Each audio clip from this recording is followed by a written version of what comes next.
उस गांव वालों ने उनका बहुत अच्छा स्वागत किया, सत्कार किया, सम्मान दिया,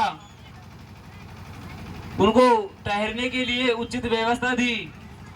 जब सुबह का टाइम हुआ तो स्वामी विवेकानंद जी अपने शिष्यों को लेकर जाने लगते हैं। तो जाते जाते उस गांव को आशीर्वाद देके जाते हैं कि उजड़ जाओ। फिर चलते रहते हैं। जब दूसरे गांव में पहुंचते हैं तो वही प्रक्रिया होती है और रात्रि का समय हो जाता है। तो वापस फिर उस गांव में रुक जाते हैं। तो जिस गांव में रुके थे उस गांव के अंदर गांव वालों ने उनके स्वागत में किसी ने पत्थर फेंके, किसी ने अपशब्द बोले, किसी ने भला बुरा कहा। फिर भी उन्होंने उस रात का समय वहीं पर निकाला और सुबह उठकर जाने लगे। तो जाते जाते उस गांव को आशीर्वाद दिया कि आबाद रहो।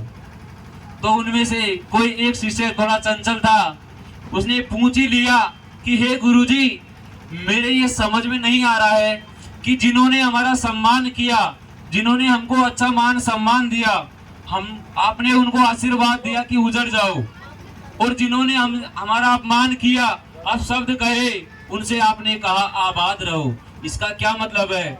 तो स्वामी विवेकानंद जी ने कहा कि जिन्होंने हमारा सम्मान किया उनसे मैंने कहा था कि तुम उजड़ जाओ। इसका मतलब है कि अगर वो कहीं दूसरी जगह पर जाएंगे तो वहां पर भी इसी प्रकार की प्रक्रिया फैलाएंगे, इसी प्रकार उनका मान सम्मान बढ़ेगा, गौरव बढ़ेगा।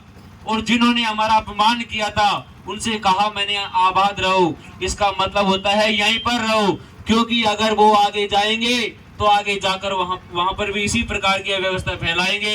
इसी प्रकार से हमको भी हमारे जीवन में, हमें छात्र विद्यार्थी हैं तो हमको बड़ों का सम्मान करना चाहिए, ताकि वही जो बड़े बुजुर्ग हैं वो घर जाकर के या कहीं पर भी कहे या कहीं पर भी बैठते हैं तो कहते हैं कि ये बच्चा अच्छा है।